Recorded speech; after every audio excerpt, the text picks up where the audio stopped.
Olá, pessoas. Estamos começando então essa live. Por enquanto estamos aguardando as pessoas entrarem, mas já vou falando porque depois vai ficar disponível aqui para as pessoas assistirem depois e depois esse vídeo também será disponibilizado para quem quiser assistir no YouTube. Em Esperanto, nós temos algumas pessoas que seguem o Esperanto do Zero e que falam apenas Esperanto e a sua língua materna, que não é a língua portuguesa. Então vou falar rapidinho Esperanto. Saluton al ciui kiuj ne povas paroli la portugala lingvo, mi devas diri al vi ke ni parolos nur Esperante. Esperanto do Zero estas kreita por brasilanoj kaj portugalingvanoj. Do ni parolos nur Esperante, kaj hodiaŭ ni parolos kun Pietro, kiu estas kreinto de Esperanta ambasadejo. Kaj li havas multaj da interesaj aferoj por diri al ni. Se vi povas paroli Esperanto, daŭru kun ni. Estamos apenas, gente, aguardando agora então o Pietro iniciar. Talvez ele esteja tendo algum problema lá. Às vezes algum problema de conexão. Pronto, ele está tentando entrar de novo. Vamos ver se agora...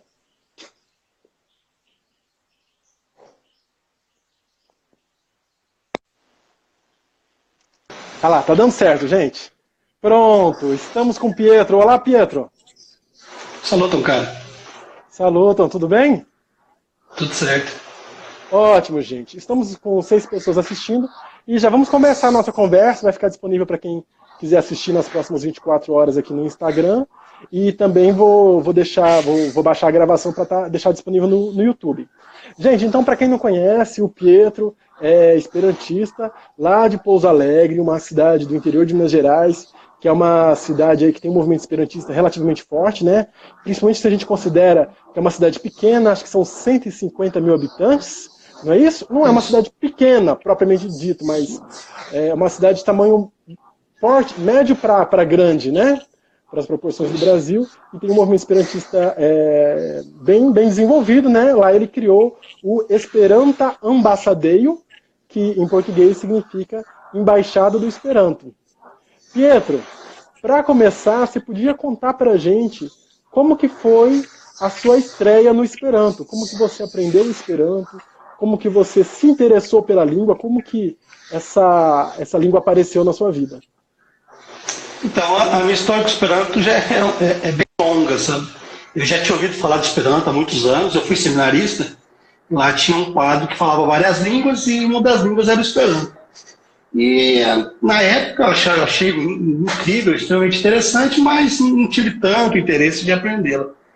Aí passando muito tempo, ouvi falar de Esperanto em vários lugares, e até que um dia aqui em Pouso Alegre, eu conversando com um conhecido que trabalhava na biblioteca municipal, disse que tinha uma pessoa que ensinava Esperanto. Eu fui atrás dessa pessoa, infelizmente essa pessoa disse que era muito difícil a língua, que não podia me ensinar, tal. Ela sabia, mas não podia me ensinar. Mas aí ele me indicou outra pessoa, em um bairro próximo ao meu. E lá, chegando, conversei com esse senhor, que é o Zé Garcia, que ele é até meio famoso, que ele é o protagonista do filme La Pátria. Ele é o La Pátria do filme La Pátria. E ele me ensinou Esperanto. Daí fiz um curso com ele em 3 meses, praticamente um curso totalmente imersivo mesmo, falando Esperanto. E desde final de 2001, começo de 2002, estamos aí estudando Esperanto e ensinando, divulgando a língua. Qual que era o método que ele usou para te ensinar Esperanto? Não teve muito método não, sabe? O método foi extremamente direto, um método direto mesmo, do jeito que ele aprendeu, ele repassou e foi desse jeito.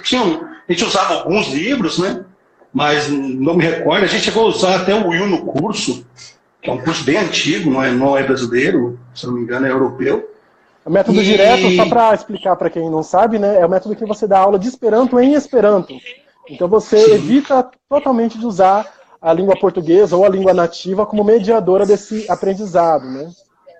Exatamente. E foi assim, um aprendizado legal, rápido. Acho que você aprendeu Esperanto porque é fácil mesmo, né? Porque pelo método em si você não sinto que tenha sido o melhor para você, né? Ah, sim, não, eu entendi porque é simples, tudo é muito simples, sempre tive dificuldade com línguas, né? E o Esperanto abriu essas portas aí dessas outras línguas que hoje eu consigo falar e consigo me fazer entender. Legal. Aí você aprendeu, era aula particular, era só você e ele, né? Então. Ah, sim, E ele te deu aula de nós dois graça, que só. bacana. De graça, foi gratuitamente. Por isso que a gente ensina de graça, aprendemos de graça, então a ideia é repassar esse conhecimento, né? E foi uma experiência muito legal, foi algo intenso, né? Apesar de ser 3 meses de curso, foi bem intenso. Praticamente todo dia de aula, de 2 a 3, 4 horas, dependendo do dia, né? Então foi bem legal. Mas aprendizado mesmo, lógico que para adquirir fluência eu demorei um pouco mais, né? Aí para conseguir uma fluência legal foi aí tranquilamente de 9 meses a 1 ano. Mas depois de ter feito o curso, já comecei a ler, a me corresponder. Na época também eu aprendi Braille, então eu correspondi em Braille com esperantistas de vários lugares do mundo. E era interessante que a carta em Braille era gratuita. Você não paga até 7 quilos para você enviar para qualquer lugar do mundo, é chamado de secograma. Então, para qualquer lugar do mundo, carta em Braille é gratuita. Gratuita, escrito em Braille, né? Existe um acordo, né?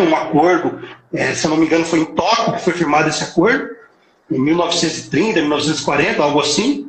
E até 7 quilos você pode enviar para qualquer lugar do mundo. Então eu enviei muita coisa para vários lugares do mundo. Moldávia, Croácia, Eslovênia, Eslováquia. Eu recebia muita coisa. Tem materiais daquela época que me correspondi. Eu respondi até hoje, eu tenho guardado. E eu fiz parte da LIB, que é a Liga Internacional de Blinder Esperantista, a Liga Internacional de Cegos Esperantistas, e fazia transcrições, né? Pegava esse material que era impresso e passava para o Braille. Fiz muito isso me ajudou muito com a aquisição de vocabulário e tal. E foi muito legal. E isso ajudou bastante, né? E me incentivou muito. Principalmente quando chegava a carta, o carteiro, eu lembro que até teve uma ocasião do carteiro perguntar o que eu fazia, porque eu recebia tanta carta de tantos lugares diferentes do mundo. Eu falei, não, eu falo Esperanto e tal. Ele falou, Esperanto, o que é isso? Aí já foi um gancho, né? Para começar a divulgação ali com ele mesmo. E, inclusive, depois ele até fez o curso básico de Esperanto por causa disso, de ver que tantas cartas chegaram. Fez o curso básico de Esperanto com você, isso. Legal.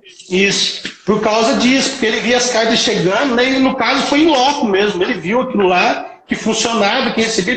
Você fala quantas línguas? Eu falei, na época eu sabia bem básico do inglês e falava Esperanto. Eu falei, não, essas cartas chegam para mim por causa do Esperanto. Esperanto, tal, mostrei para ele, tal, se interessou muito. E foi um aluno do curso básico com a gente lá na época que a Associação Zamenhof, aqui em Pouso Alegre. Que bacana, olha só, a gente nem tinha entrado ainda nos assuntos das curiosidades, né, mas isso que você está falando, eu nem sabia que existia essa comunidade internacional de cegos esperantistas, né, que trocam cartas em Esperanto em Braille. Caramba, que fenomenal. E você conversou então com gente de quais países que você consegue lembrar? Cara, eu tive uma correspondência muito sólida com uma senhora da Moldávia, chamada Valentina Spritziano. A gente correspondeu por 5, 6 anos, Moldávia. Moldávia? Onde é isso? Isso. A Moldávia fica ali, faz divisa com a Romênia, ali, sabe? Ali no leste europeu. Mas tive correspondente, correspondi por muitos anos com um esperantista cego da Holanda, chamado Robert Moerbeke. Ele é bem famoso no meio esperantista, sabe? Ele é um ativulo muito, muito forte, esperantista, meio movadano, divulga muito Esperanto pelo mundo. Tive correspondência na Malásia, Suriname, correspondi com a Suriname por alguns anos, Croácia, Eslovênia, Eslováquia, tive correspondência na Síria, tive 2 correspondentes cegos do Irã, a gente conversou por muitos anos. Porque é o seguinte, para escrever em Braille é meio complexo. Quando você não tem a máquina, você tem que usar um equipamento chamado regrete, que é uma régua que você faz tipo um sanduíche na folha e você usa um material chamado punção, uma ferramenta chamada punção. Então é bem demorado. Geralmente uma carta escrita a tinta, você vai gastar 3 folhas escritas em Braille, com uma folha, né? Escrita a tinta, você vai gastar 3 em Braille. Então dá um trabalhinho, sim. Mas era muito prazeroso, era algo muito demorado, porque a carta demorava 1 mês, Às vezes você até perdia o rumo do assunto, né? Quando chegava, eu falei, nossa, chegou a carta, mas chegava muita coisa. Na época eu colecionava selos. Eu lembro de uma ocasião de um amigo da Nova Escócia, não lembro o país, sei que a região dele lá era Nova Escócia, e lá ele me mandou 1 quilo de selos. Eu fiquei impressionado aqui, um pacote bem fechadinho, e eu achei bem legal, foi uma experiência bem interessante. Gente, teve eu vou só explicar aqui que a palestra, que a conversa vai ser só em português, tá? Que perguntaram um amigo aí, que se não me engano é do México, amico y la interview estos nur en la Portugal lingua. Yes, Esperanto do zero, volas seria audada por brasilana, que aí Portugal lingvano aí. Alia tago eble ni povos paroli esperante. Seria rodiam estos nur Portugal lingua. Se vi povas compreni, se vi volas colopori compreni, vi povas recipuni. Isto bom vendo.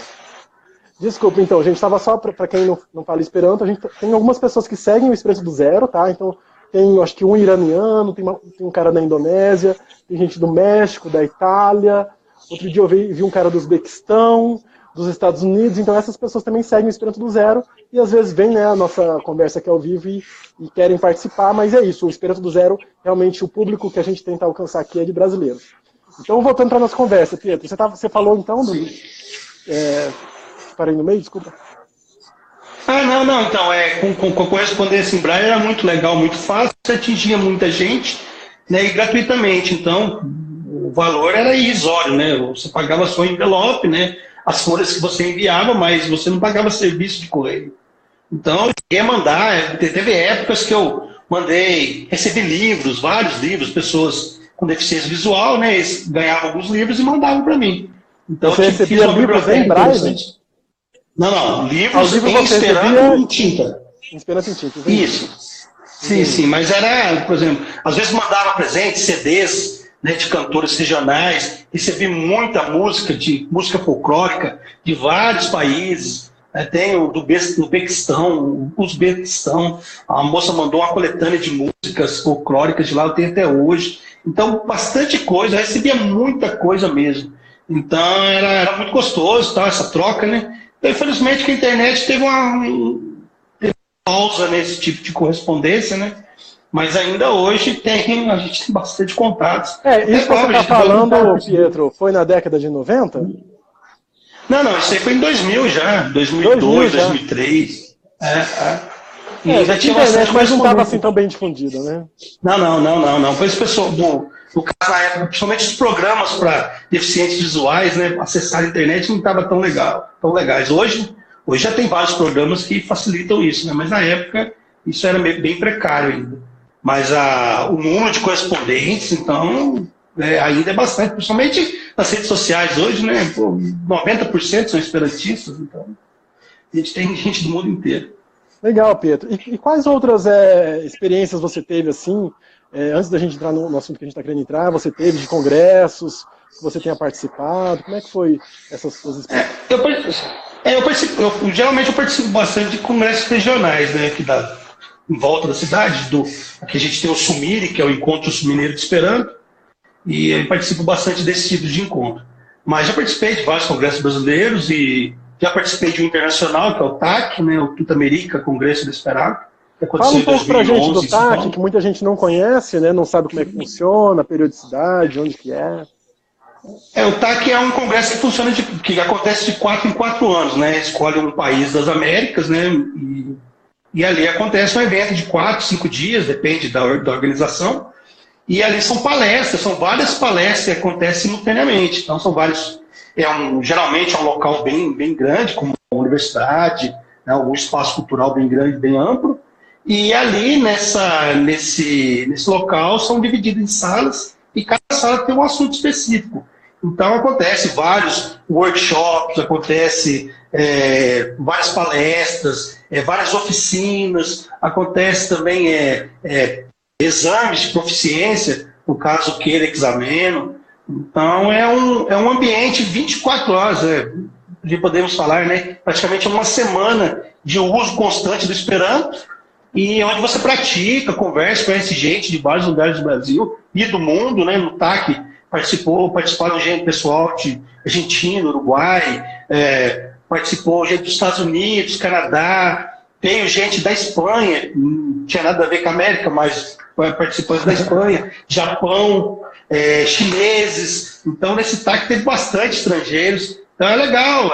Eu também participei em 2005 do Congresso Brasileiro em Porto Alegre, foi o meu primeiro congresso brasileiro. E eu sou bem sincero, sendo bem sincero, eu não acreditava muito que o Esperanto era funcional para se conversar. Eu correspondia com muita gente e falava, deve ser uma língua escrita, né? Você teve muita experiência de trocar carta, mas de conversar mesmo, de falar, você não teve, você achava que talvez não fosse funcionar, né? Eu conversava só nesses encontrinhos regionais, participava desses encontrinhos pequenos e conversava Esperanto com o meu professor, né? Aí eu pensava, a gente às vezes conversa Esperanto, não sabe uma palavra, mete português no meio, ele entende, porque ele fala português, entende? Mas eu acho que funciona mais ou menos assim. Mas em Porto Alegre a gente esteve no jantar e na mesa os únicos brasileiros era eu e esse meu professor. Então ali foi emocionante, porque eu vi que ali realmente a única língua que era usada era o Esperanto. Não tinha outra língua. A gente se compreendeu assim como a gente estivesse conversando em português. Então, para mim, aquele momento foi mágico. Foi assim, não, é isso mesmo, isso que eu quero para minha vida, e eu vou continuar estudando, eu vou pegar mais fluência ainda, que eu quero me especializar nisso. E foi naquele momento, naquele jantar em Porto Alegre, que deu aquela explosão na mente. É isso, o Esperanto funciona, e é simples, e eu vou divulgar isso, porque é como se eu tivesse descoberto a roda naquele momento, sabe? Então, foi algo mágico para mim, uma experiência, foi inspiradora naquele momento, sabe? E depois participei de outros congressos, Congresso de Juiz de Fora, Campinas, Congresso Brasileiro de Campinas, o Congresso do Vale do Paraíba, que a gente está participando.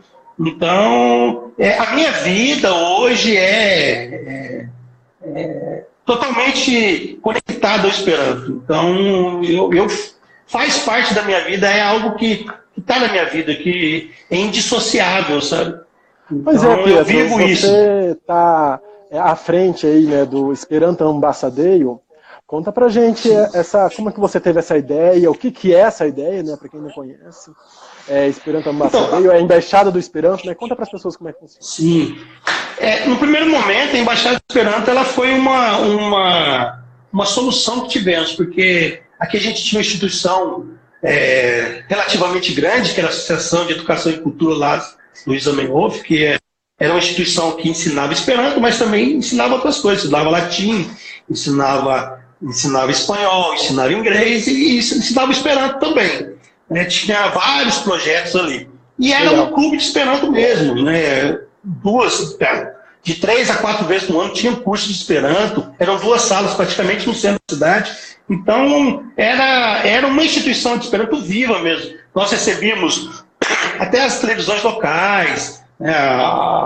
O pessoal vinha fazer entrevista com a gente, porque tinha quase, a gente pode calcular, 2.000 pessoas passaram por essa instituição. Então, era algo relevante. Então, a instituição acabou, faleceu a pessoa que fazia o patrocínio dessa instituição, então a gente tivemos que sair de lá. Então, eu pensei na época de criar alguma coisa, não deixar isso morrer.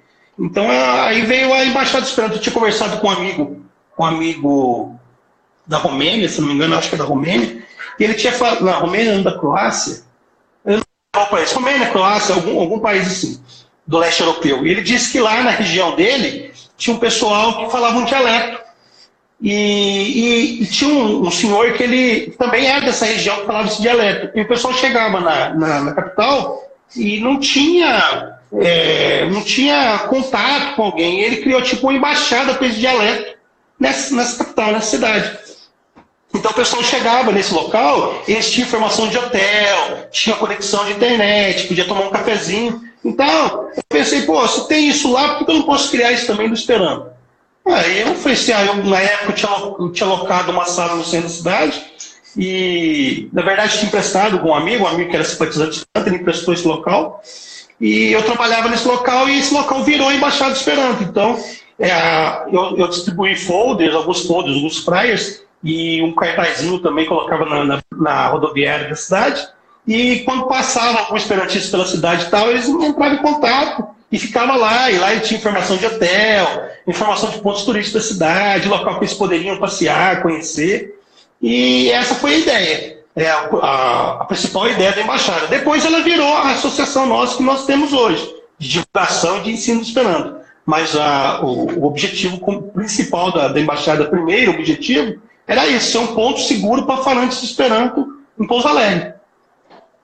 E vocês chegaram a receber esperantistas de fora do Brasil lá? Sim. Recebemos russos, japoneses, já recebemos um senhor chinês. Uma coisa bem interessante que em Pouso Alegre tem muitos chineses. Aqui tem uma indústria chamada XCMG, que é uma das maiores indústrias de fabricantes de tratores do mundo. Então a filial dela está aqui em Pouso Alegre.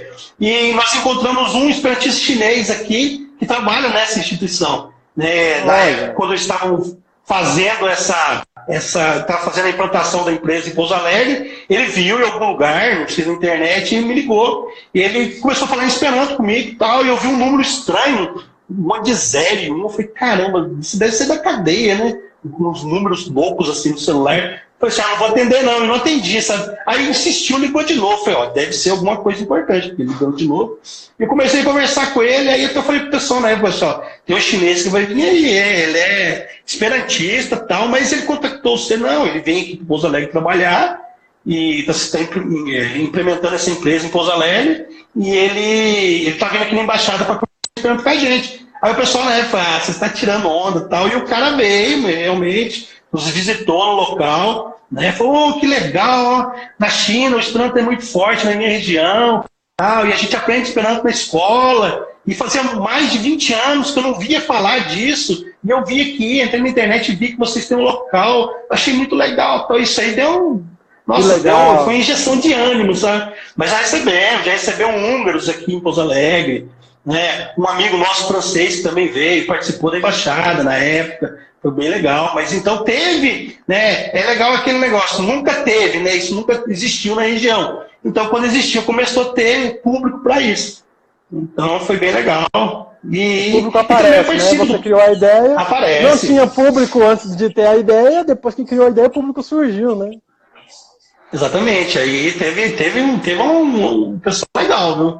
E é interessante porque aqui eu participo do Passaporte Acervo, acho, desde 2004. Então também já recebi, eu não viajei para nenhum lugar do mundo, não fiz nenhuma viagem internacional, mas por conta do Esperanto eu recebo o mundo na minha casa, né?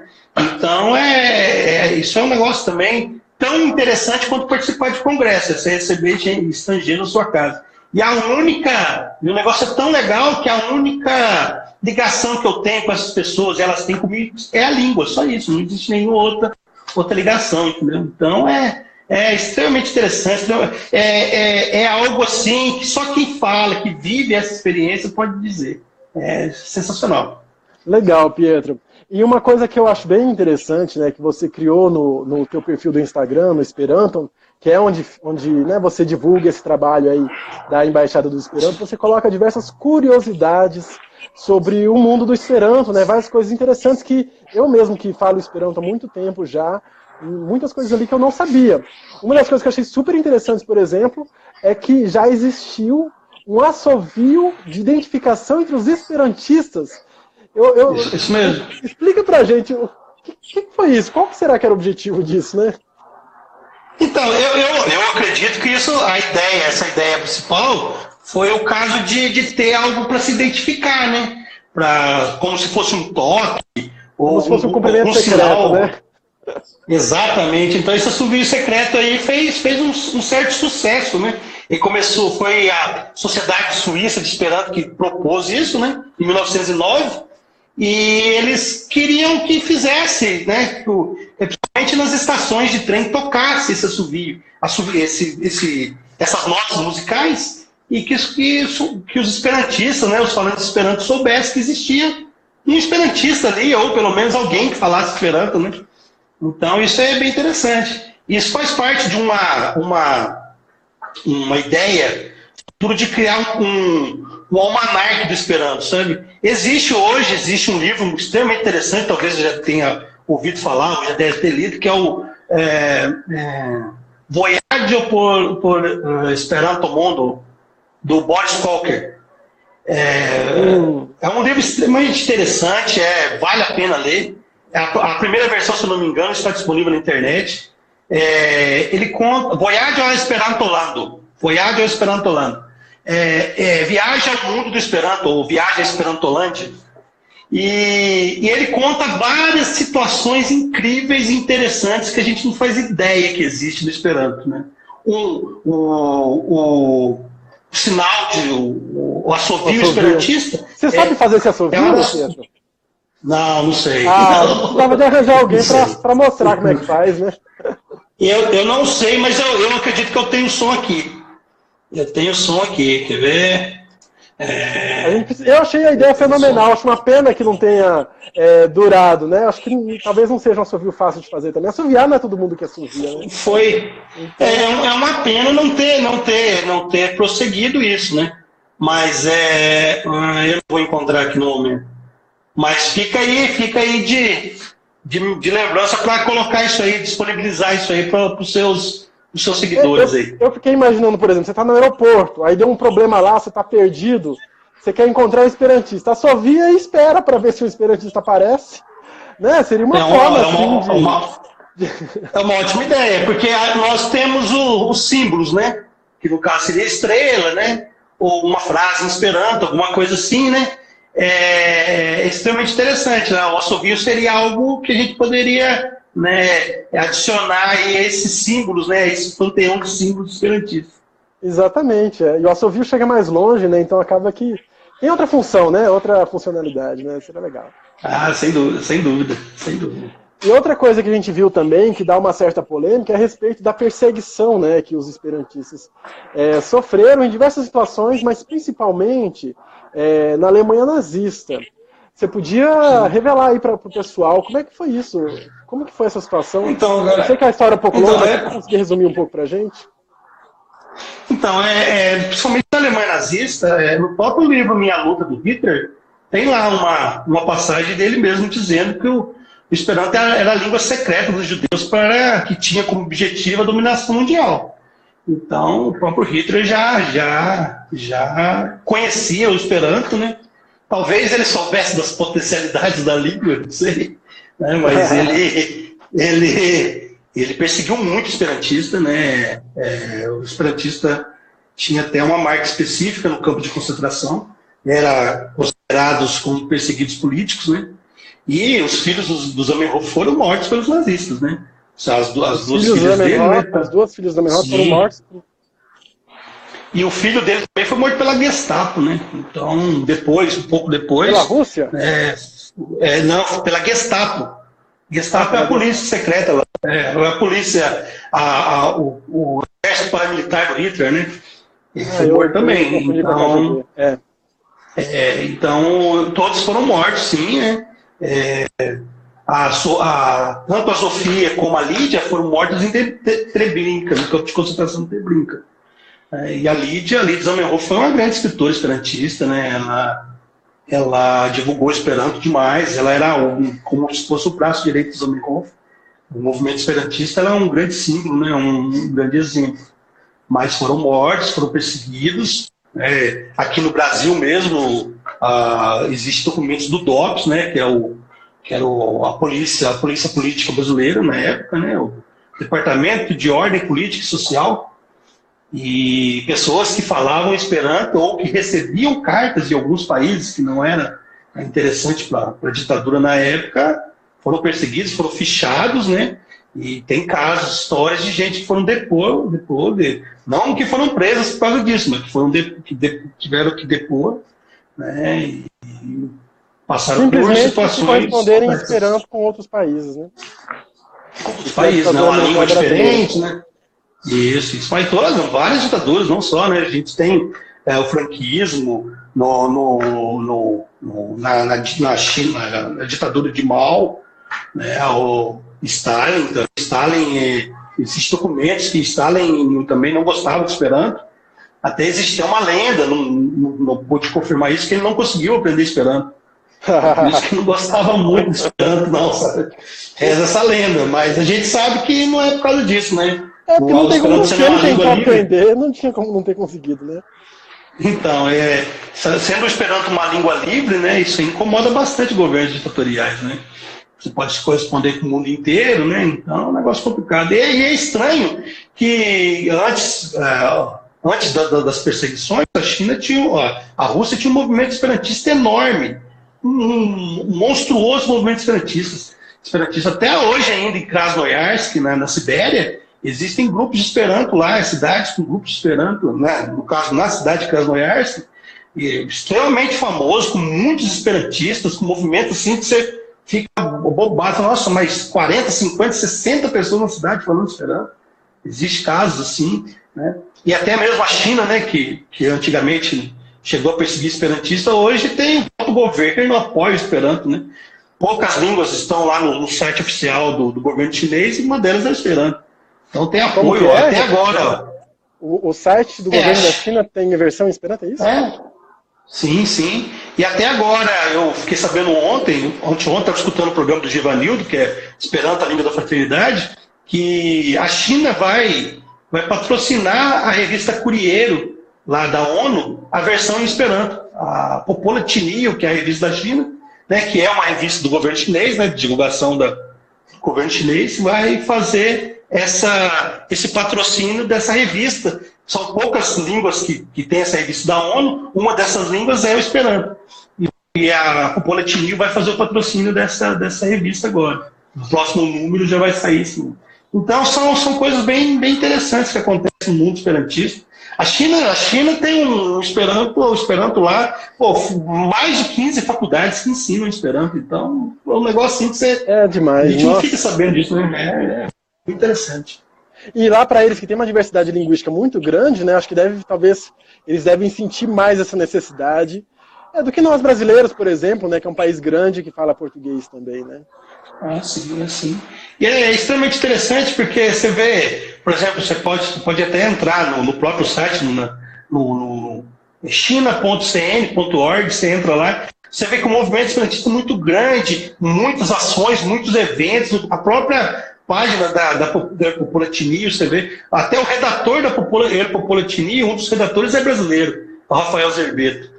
Então ele saiu do Brasil e foi trabalhar graças ao Esperanto. É que existe um mito aí muito aí que o Esperanto, você não ganha dinheiro de Esperanto, né? Então as coisas aos poucos estão mudando, né? Então hoje já existe possibilidade da pessoa, né, conseguir trabalhar e conseguir ganhar algo, né? Ganhar o seu dinheiro através do Esperanto. Né? Que bacana. E uma coisa que eu vi bacana, muito legal também lá no Esperanto, né? No Esperanto Ambassadeio, é que você coloca lá aqui o Yakult, que o nome do Yakult, né, que a gente aqui não tem ideia de onde que veio do Esperanto, né? Então, como que é isso? Porque, para começar, aqui no Esperanto não existe a letra Y, né? Então, como que Yakult veio do Esperanto? Por causa da palavra Yahurto. A palavra foi uma derivação da palavra Yahurto. E isso no próprio site da Yakult você encontra lá, só que lá eles colocam que a palavra era uma palavra do Esperanto arcaico. Isso não tem nada a ver que essa palavra existe no Esperanto até hoje, né? Mas fora isso, lá no site você vê que o Yakult veio realmente dessa palavra, né? Como outras marcas também, né? Tem o caso do suco Capo da Coca-Cola, que também é em Esperanto.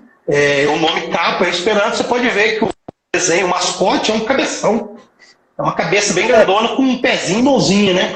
Para quem não fala Esperanto, então, isso aí... Capo, então é cabeça em Esperanto, tá? Cabeça, importante esclarecer isso. E Yahurto, que o Pietro falou, é iogurte em Esperanto. Por isso Yakult, né, veio do iogurte do Esperanto.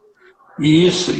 Então várias marcas. É até interessante, ontem eu estava vendo estava mexendo em umas coisas do meu sogro e vi que lá ele tem um suplemento vitamínico. Olha para você ver, chama Plene. Então existem várias Plene. É um suplemento vitamínico. Às vezes, foi uma coincidência, né? Nesse caso, eu não pude pesquisar ainda. É difícil ser coincidência, porque se é um suplemento vitamínico, quer dizer, plene é o quê? Encher, né? Completar, né? Tudo a ver com suplemento vitamínico. Né? Pode ser muita coincidência. Muita coincidência, né? Mas tem muita coisa aí que a gente... Tem um conhecido meu do Rio Grande do Sul, o Guilherme, hoje ele nem está no movimento esperantista mais, mas teve uma época que a gente começou a juntar, né, marcas que pode ser por coincidência, ou realmente marcas que são mesmo, que são baseadas no Esperanto.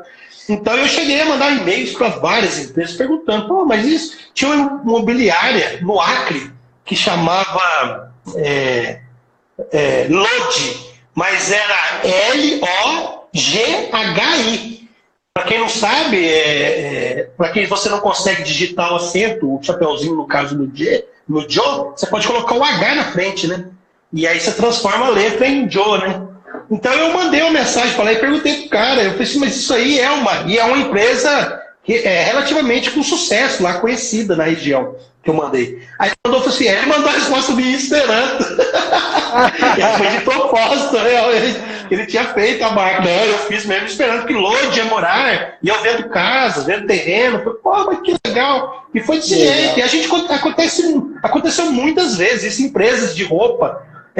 Aqui próximo tem uma empresa que chama Benulino.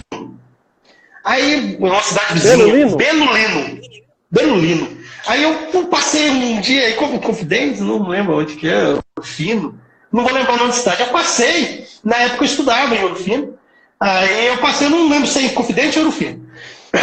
Eu passei e perguntei pra moça, ela falou assim, não, meu sobrinho fala esperando que Benulino é bela, uma mulher bela. Eu falei, pode saber que legal. E eu nem tinha perguntado o que era de Esperanto, perguntei de onde você tirou esse nome, né? Só de curiosidade, né? Puxar assunto. E realmente a menina falou, não, meu sobrinho estuda Esperanto e tal, e falou que isso é bela, e eu gostei da sonoridade do nome, e coloquei. Mas vários casos, assim, né? A manteiga bona, né? Bolacha, tem biscoito, não vou lembrar agora, são eles. Eu sei que eu tenho uma quantidade de mais de 1000 empresas, assim, são relacionadas. Eu lembro que você me falou do refrigerante Mirinda, né? Que Mirinda, isso. Admirável, né? E isso, até eu fiz você sabia sobre isso, que o Mirinda, ele antes de ser comprado pela PepsiCo, ele era de outra empresa. E o dono dessa empresa colocou o nome de Mirinda mesmo, homenageando o Esperanto.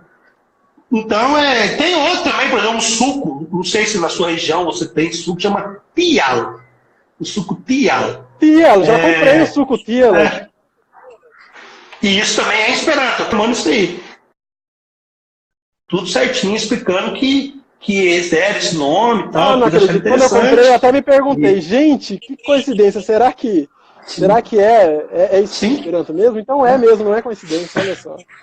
É que depois do certeza você fica meio maníaco procurando as marcas, aí você fica olhando, será que é, será que não é? Aí eu já vou lá no saque, já mando um e-mail perguntando se é, se não é, pra gente já tirar de cabeça, né? Mais fácil até hoje. Legal, é bom pra confirmar, né? Porque você fica com isso na cabeça e não tem a confirmação. Sim. Legal, que bacana, tia. Que legal. Então, e conta pra gente, assim, de onde que veio pra você essa ideia de criar de buscar essas curiosidades e criar esse formato de divulgar isso? Você usa isso em outros meios ou só no Instagram? Sim. Não, eu uso em vários meios, Facebook, WhatsApp, tudo que a gente puder usar, a gente faz isso aí. Tem no Diáspora, que é outro tipo de outra rede social também, que eu uso bastante. Mas eu sempre, quando comecei a estudar inglês, eu vi que a gente não aprendia só a língua, né? A gente aprendia a cultura do país, né? Que fala a língua. E no Esperanto é diferente, a gente aprendia o Esperanto, mas aprendia só o Esperanto. A gente falou, assim, será que o Esperanto não é cultura, né? Porque a gente não vem falar de cultura, né? Às vezes a gente até vê gente que não gosta do Esperanto e fala assim, mas o Esperanto não funciona porque é uma língua sem cultura. Né? E mentira, o Esperanto tem uma cultura extremamente diferente, é uma cultura extremamente rica, que é uma cultura cosmopolita, né? Você vê que é colorida, a gente até no Esperanto a gente fala bunta cultura, né? A cultura multicolorida, gente de vários lugares do mundo, E é um fenômeno sociológico totalmente diferente, né? Que aqui foi a língua que criou a sua cultura, né? Não foi a cultura que criou a língua. Então é algo assim que você fica, nossa, que coisa diferente. Então eu comecei a ensinar Esperanto e comecei a colocar essas pinceladas de curiosidade do Esperanto. Cultura do Esperanto mesmo, para falar Você criou isso, então, na verdade, para dar suas aulas de Esperanto, para dar Esperanto. Sim. Entendi. E aí é bom porque, além de ensinar, né, da cultura do Esperanto para os alunos, imagino que deve ajudar muito na manutenção da motivação dos estudantes, né? Sim, sim, sim. E a coisa é muito interessante, até que mundo você sabia, que eu gosto sempre de falar, que uma das maiores motivações hoje para o estudo do Esperanto é o passaporte acervo. O pessoal quer viajar, quer pagar pouco, né? Ou quer nem pagar, quer passear, porque a gente sabe que os maiores custos é hospedagem, né? Estadia num lugar que fica muito caro. Então, uma dessas curiosidades é o passaporte acervo. Então, eu já tive casos de me hospedar em lugares, né? Que eu tive uma ocasião que eu tive numa cidade que eu abri o passaporte acervo de brincadeira. Falei assim, aqui não vai ter ninguém que fale Esperanto. Tinha uma pessoa que hospedava Esperanto na ocasião, eu não ia ficar mesmo, eu só passei de passagem. Mas liguei para a pessoa, conversei e tal, se quiser ficar aqui, você é muito bem-vindo e tal. Eu nunca tinha visto a pessoa. Eu nem sabia que era a pessoa, via ali e tal.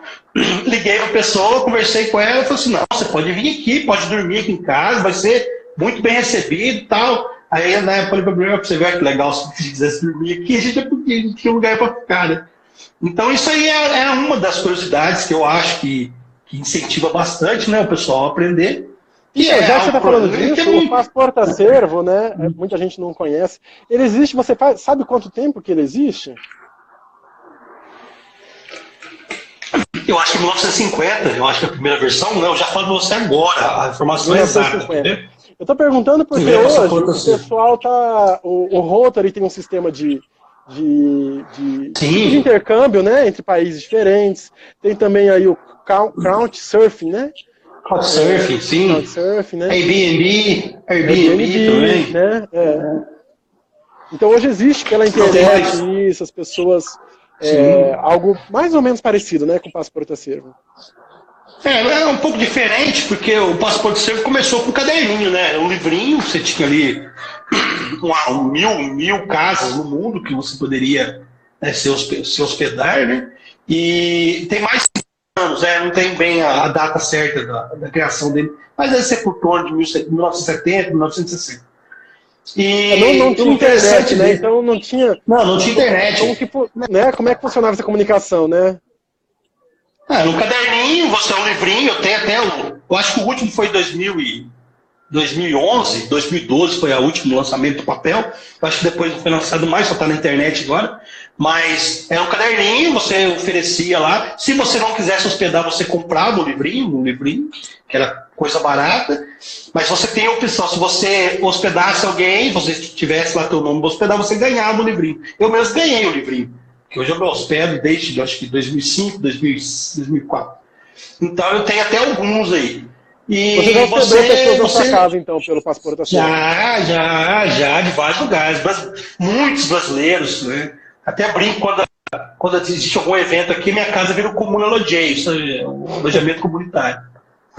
Então, já recebi gente de vários lugares do mundo. E é um grande prazer. Até no começo, nas primeiras vezes que eu recebi, a gente fica meio com receio, né? Fala assim, não, vou receber um cara que eu não faço nem ideia quem seja, né? Mas é a coisa mais natural do mundo. A maioria das pessoas, né? A gente sempre deu sorte, né? A maioria das pessoas são pessoas educadas, né? Ordeiras, não tem problema nenhum. São muito bem recebidas e a maioria delas são muito bem educadas, então é bem prazeroso. A gente tem uma troca ali de conhecimento muito bom. É mais um motivo para a gente praticar Esperanto também. E você vê conhecer a cidade não pelos olhos de um turístico, mas um morador local, né? Então ele vai te apresentar lugares que até o guia turístico pode ser que não conheça, né? Então é outro tipo de turismo, totalmente diferente de um turismo profissional, né? É um turismo onde você vai mais a fundo, você vai Você vai viver realmente a vida daquele morador, daquele lugar, daquela cidade, daquele país, né?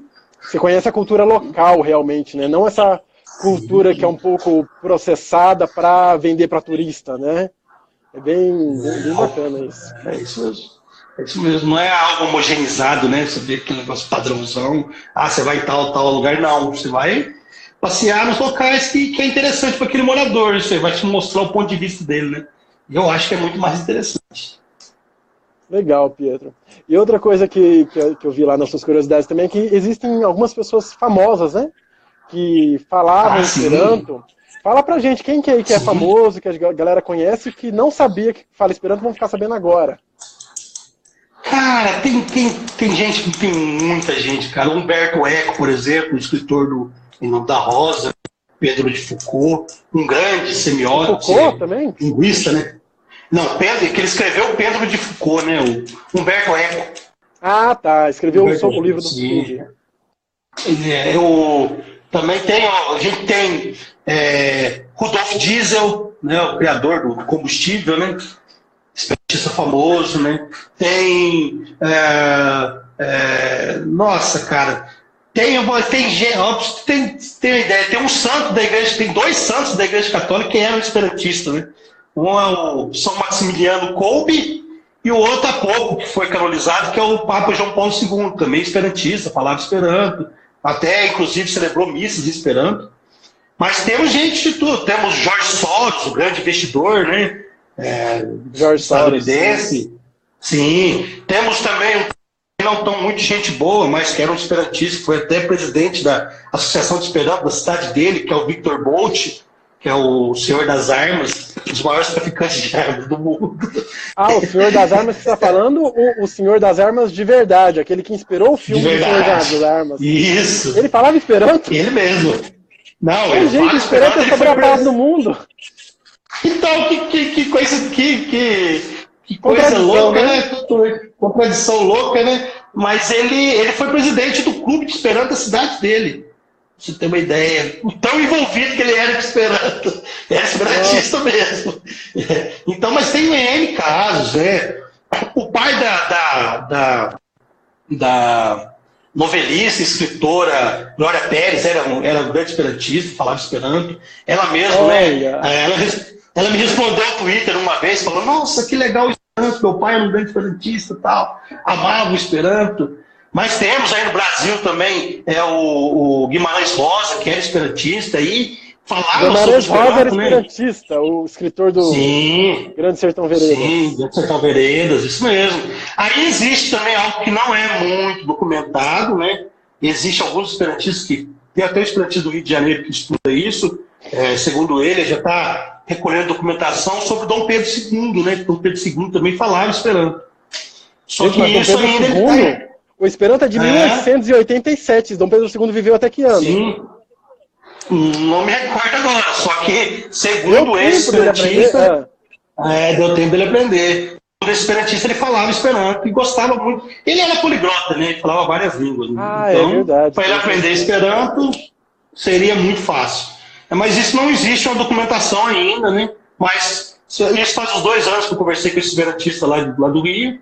Ele disse que estava em vias de pegar a documentação dos próprios parentes dele com livros de Esperanto do Dom Pedro II, né, para fazer uma comprovação. Mas existe também umas lendas muito loucas, dizendo que Einstein falava Esperanto, né, que é mentira. Einstein nunca falou Esperanto. Einstein, que na verdade quem falava Esperanto era o Leopold Einstein, né, que era um escritor esperantista, professor. Não tem nada a ver com Albert Einstein, mas alguns insistem que Albert Einstein falava, mas Albert Einstein foi homenageado pela SAP, que é a Senacia Tutmonda, em um congresso, né? Parece que ele recebeu uma carta, tal, agradeceu, tal, mas é o único contato que parece que ele teve Esperanto. Não existe nenhum outro documentado mesmo, não existe nada, né? Tem algumas pessoas famosas que apoiavam o Esperanto mesmo, não falando Esperanto. Uma delas era o escritor Júlio Verne, né? O criador, o construtor da Torre Eiffel também apoiava o Esperanto, achava muito interessante, mas até que ele tem até um dizer que ele diz que ele era muito velho para aprender Esperanto, então ia deixar para as outras gerações. O Baden-Powell também, o o criador do Baden escotismo, Powell. apoiava. Até ele tem escritos, né, que diz que ele mesmo usava o Esperanto como uma língua secreta nos jamboreios. É uma coisa bem interessante. Mas tem muito famoso aí que falava Esperanto. Muito conhecido das pessoas, né, que falava Esperanto. Um que eu sei é o Leon Tolstói, né? Porque o Leon Tolstói, inclusive, que é um escritor russo, de vários romances clássicos, né, da literatura russa mesmo, ele, além de ser famoso por ser escritor, ele é muito famoso por dizer que aprendeu Esperanto em 3 horas, né? Que eu será que alguém vai conseguir repetir esse feito dele de aprender Esperanto em 3 horas? Então, né? Tolstói é outro nível, né? Mas existe. Eu fiz uma pesquisa, eu tenho um jogo chamado Secreto Ludo. Eu criei esse jogo. Esse jogo fala dos pioneiros do Esperanto. É um jogo, eu não sei se você já deve ter jogado aquele Super Trunfo da Grow. Nossa, eu joguei há muitos anos atrás. Nossa. Então, eu fiz uma versão em Esperanto. Eu fiz uma versão dele do Esperanto. Só que eu fiz com os pioneiros do Esperanto. Então tem gente lá que muito famosa, principalmente dentro do movimento esperantista, né? E historicamente falando, pessoas importantes historicamente falando, usando esse recurso desse jogo Super Trunfo. Chama Secreto Ludo. Mas aí nessa época que eu estava fazendo a pesquisa para esse jogo, eu descobri muita gente famosa, coisas, por exemplo, assim, algo interessante que num clipe do Michael Jackson, o começo do clipe é falado em Esperanto. É um clipe onde tem uma estátua enorme dele. Eu não vou saber falar agora. Você lembra do contexto disso? Por que ele colocou essa fala em Esperanto no início do clipe dele? Deve ter uma justificativa, né? Cara, bom, pode ser que algum produtor meio maluco lá resolveu ter colocado, né? Não sei. Às vezes nem o próprio Michael Jackson sabia disso, não tem como saber. Mas tem muita coisa, por exemplo, no filme Blade 3, por exemplo, as placas dos filmes dentro quando eles fazem as lutas dele, então são todas em inglês e Esperanto. Parece uma bandeira do Esperanto no filme. O cara, o mestre dele lá, ele fala uma mistura de espanhol com Esperanto, com o cara na banca de jornal, sabe? Você então, tá falando tem umas coisas Blade assim. 3, é aquele... Blade 3, Trinity. Isso, Blade Trinity. Então, tem muita coisa. Aí tem N filmes aí, por exemplo, esse tempo atrás foi lançado aquele Capitão Fantástico, filme Capitão Fantástico com... Agora eu não lembro o nome do ator. O ator é muito famoso. As filhas dele falam Esperanto no meio do filme. Então, quando eu comecei a fazer essa pesquisa, aparecia muita coisa interessante. O filme lá do Chaplin, lá do O Grande Imperador, o que ele faz a imitação do Hitler, tem as placas da rua do gueto judeu, elas são todas em Esperanto. Então tem muita coisa, o filme Gattaca. O filme Gattaca tem uma parte onde eu lembro, que tem no aeroporto, não é isso? Eles falam. Isso, quando eles entram tipo um aeroporto que eles têm lá, eles falam Esperanto. Mas eu tive que fazer um bem bolado aí para escutar a conversa, porque é muito baixinho, sabe? Eu acho que foi bem uma brincadeirinha que eles fizeram. Mas tem umas coisas interessantes. Mas o legal do Gattaca, hein, Pietro, é porque o Gattaca ele é um filme futurista, né? Então ele dando a entender que no futuro nós viveríamos um mundo com preconceito genético e mostrando lá um monte de coisa que existiria no futuro que não existe hoje. E colocando o Esperanto no aeroporto, narrando, né? Eu acho que ele faz alguns chamados, né, no aeroporto em Esperanto, dá a entender que pro filme o Esperanto é essa língua, né? Isso. Pois é. Mas tem mais coisas, por exemplo, esse tempo atrás o Benício Del Toro e o Guilhermo, o diretor e o Benício Del Toro, eles criaram uma empresa chamada Esperanto Filmoi. Então, essa empresa ela é responsável por vários filmes de sucesso. Um deles é o da Sandra Bullock, que ela fica sozinha no espaço, que ela fica... Eu para guardar nome de filme só uma tristeza. Mas muito interessante. Galáctica? Não vou recordar. Mas é um filme muito famoso, que ela vai para o espaço, ela é astronauta, e tem um problema lá com oxigênio e tudo, né? Exatamente. Esse filme, No começo do filme, no final, tá lá, Esperanto Filmoi. E não é filmes, não, é filme. Gravidade, aí, ó. O filme é Gravidade. Gravidade, valeu. Isso mesmo. Então, o que acontece? Tem uma propaganda muito grande para o Esperanto, porque eles poderiam simplesmente, né, colocar Esperanto Movies, né? Tudo bem. Mas ele não colocou Esperanto Filmoi. Então, é uma divulgação muito grande, né? Indireta, né? Divulgação indireta. E que é muito bom, né? Muito bom pra gente. Legal. Fica fazendo essa divulgação espontânea aí.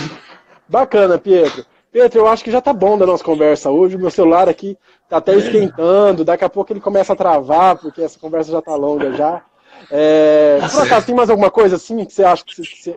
Sei lá, que você acha que eu queria conversar e falar para as pessoas? A última fofoca, né? Fofocamos bastante agora aí. Principalmente agora no último sobre pessoas, né? Então, ó, pra você ver, uma coisa interessante aqui, ó. Isso aqui, ó, é um dinheiro em Esperanto.